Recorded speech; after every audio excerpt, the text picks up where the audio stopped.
Hi అండి, నేను మీ Shravani. Welcome to Shravani Telugu వంటలు. ఈరోజు వీడియోలో 1/2 kg పైనాపిల్ కేక్ ఈజీగా టేస్టీగా అచ్చం బేకరీలో ఉండేలాగా ఎలా చేయాలో చూసేద్దాం రండి.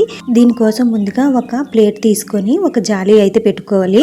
1/3 కప్పు మైదా అయితే వేసుకోవాలి. తరువాత 1/2 టీ స్పూను బేకింగ్ సోడా అయితే వేసుకోవాలి. తరువాత బేకింగ్ పౌడరు 1 టేబుల్ స్పూన్ అయితే వేసుకోవాలి.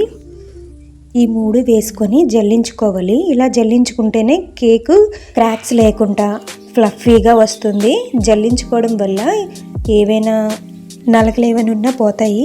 అయినా కేక్స్ మన చేతితో చేసుకుంటేనే హ్యాపీనెస్సే వేరు. బేకరీ షాప్స్లో ఫ్రంట్ అయితే ఎంత నీట్గా ఉంటుందో కేక్స్ చేసే రూమ్లో అంత చండాలంగా ఉంటుంది. మీరు చూసుంటే అసలు కేక్ కొనరు. నేను చూసిన కాడి నుంచి అందుకే ఇంట్లోనే నా చేతితో నేను కేక్స్ అయితే ప్రిపేర్ చేసుకుంటాను. సో ఇదైతే జల్లించుకొని పక్కనైతే పెట్టుకోవాలి. ఇప్పుడు వేరే బౌల్లోకి 2 ఎగ్స్ని అయితే తీసుకోవాలి. ఎగ్స్ ఫ్రిడ్జ్లోని పెట్టకూడదు. రూమ్ టెంపరేచర్లో ఉన్న ఎగ్స్ మాత్రమే తీసుకోవాలి. ఒకవేళ ఫ్రిడ్జ్లో పెట్టుంటే ఒక అరగంట ముందు బయట అయితే పెట్టేసుకొని అప్పుడు వాడండి. ఎగ్స్ ఒకటే కాదు, ఎగ్లెస్ కేక్కి పాలు కానీ బటర్ కానీ సోడా కానీ పెరుగు కానీ ఇవేవైనా రూమ్ టెంపరేచర్లో ఉన్నవి వాడాలి. ఒకవేళ ఫ్రిడ్జ్లో ఉన్నవి అయితే అరగంట ముందే బయట తీసుకొని పెట్టుకోవాలి, అప్పుడు వాడుకోవాలి.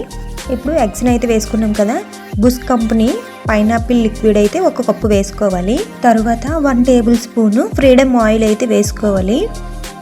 ఇప్పుడు కేక్ బేటర్తో 1 లేదా 2 నిమిషాల పాటు బాగా బీట్ చేసుకోవాలి. ఇలా వచ్చిన తర్వాత 1/4 కప్పు షుగర్ పౌడర్ అనేది కొద్దిగా వేసుకుంటూ బీట్ చేసుకోవాలి. అంతా ఒకసారి వేసుకుంటే పైకి తూలిపోతుంది కాబట్టి కొద్దిగా వేసుకుంటూ బీట్ చేసుకోవాలి.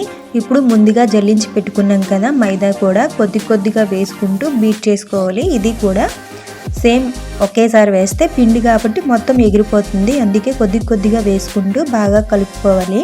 ఈ మైదా వేసిన తర్వాత 1 నిమిషం పాటు అయితే బాగా బీట్ చేసుకుంటే సరిపోతుంది. ఇలా బీట్ చేసుకున్న తర్వాత పక్కనైతే పెట్టేసుకొని ఇప్పుడు స్టవ్ మీద కుక్కర్ కానీ బేసిన్ కానీ దలసరిగా ఉన్నది ఏదైనా పెట్టుకోవచ్చు. మీకు ఏది వీలైతే అదైతే పెట్టుకోండి. దీన్ని ప్రీహీట్ అయితే చేసుకోవాలి. స్టవ్ అయితే ఆన్ చేసుకొని సిమ్లో అయితే పెట్టుకొని కుక్కర్ పెట్టుకొని స్టాండ్ అయితే పెట్టుకొని మూత పెట్టుకోవాలి. దీనికి లోపల బెల్ట్ తీసేసి పైన విజిల్ కూడా తీసేయాలి. ఇది వేడెక్కేలోపు మనమైతే కేక్ బౌల్ అయితే తీసుకొని బౌల్కి సరిపడా బటర్ పేపర్ని అయితే కట్ చేసుకోవాలి. బటర్ పేపరే కాకుండా న్యూస్ పేపర్ అయినా పిల్లల బుక్స్లో వాడిన పేపర్ కూడా పెట్టుకోవచ్చు. సో పేపర్ని అయితే ఇలా ఫోల్డ్ అయితే చేసుకొని కేక్ గిన్నెకి కరెక్ట్గా ఎడ్జ్లో అయితే పెట్టుకొని ఇలా వీడియోలో చూపిస్తున్న విధంగా రఫ్ చేసుకొని అక్కడికి కట్ చేసుకోవాలి. ఇప్పుడు రౌండ్ షేప్లో అయితే వస్తుంది. ఇప్పుడు కేక్ గిన్నె లోపల ఆయిల్ అయితే అప్లై చేయాలి. తర్వాత బటర్ పేపర్ కూడా పెట్టుకొని బటర్ పేపర్ పైన కూడా ఆయిల్ అయితే అప్లై చేసుకోవాలి. తరువాత మనం కలుపుకున్న కేక్ బ్యాటర్ని అయితే వేసుకోవాలి. కేక్ బ్యాటర్ వేసుకున్న తర్వాత 2-3 టైమ్స్ అయితే ట్యాప్ చేయాలి. ఎందుకంటే ఎయిర్ బబుల్స్ అయితే ఫామ్ అయిపోయి ఉంటాయి కాబట్టి ట్యాప్ చేయడం వల్ల అయిపోతాయి. కేక్ స్పాంజీగా వస్తుంది. ఇప్పుడు కుక్కర్ మూత అయితే తీసుకొని అందులో అయితే పెట్టేయాలి. తర్వాత కుక్కర్ మూత అయితే వేసేయాలి. కుక్కర్లో పెట్టిన వెంటనే టైం అయితే చూసుకోండి. 30 to 25 మినిట్స్ అయితే సిమ్లో పెట్టి ఉడికించుకోవాలి. 20 మినిట్స్ అయిన తర్వాత ఒకసారి చెక్ చేసుకోండి. ఈలోపు మనం క్రీమ్ అయితే రెడీ చేసుకుందాం. విప్పింగ్ క్రీమ్ అనేది ఫ్రిడ్జ్లో మాత్రమే ఉండాలి. మనం కేక్ చేస్తున్నాము అనగానే ముందు అయితే బయట తీసుకొని పెట్టుకోవాలి. కొద్దిగా కరిగిన తర్వాత క్రీమ్ అయితే రెడీ చేసుకుందాం. షుగర్ సిరప్ కోసం ఒక గ్లాస్లో 4 టేబుల్స్ వరకు షుగర్ అయితే వేసుకొని కొద్దిగా వాటర్ వేసుకొని స్పూన్తో బాగా కలుపుకుంటే కరిగిపోతుంది. ఇప్పుడు ఫ్రిడ్జ్లో అయితే పెట్టుకోండి. ఇప్పుడు కేక్ అయితే చెక్ చేసుకుందాం. కేక్ అయితే బేక్ అయిపోయింది కాబట్టి స్టవ్ అయితే ఆఫ్ చేసుకొని ఇందులోనే ఉంచకూడదు, వెంటనే తీసేయాలి. ఎందుకంటే ఆ వేడికి ఇంకా బ్లాక్ అయిపోద్ది. అందుకే బయటకి అయితే తీసేయాలి. కొద్దిగా చల్లారిన తర్వాత అయితే కేక్ని అయితే డీమోల్డ్ అయితే చేసుకోవాలి. నాకు ఆర్డర్ ఉంది కాబట్టి వెంటనే చేసేయాలి. సో మీరు కొద్దిగా చల్లారిన తర్వాత చేసుకోండి. కేక్ చుట్టూ ఇలా చాక్తో ఒకసారి రౌండ్గా కట్ చేస్తే తొందరగా డీమోల్డ్ అయిపోతుంది.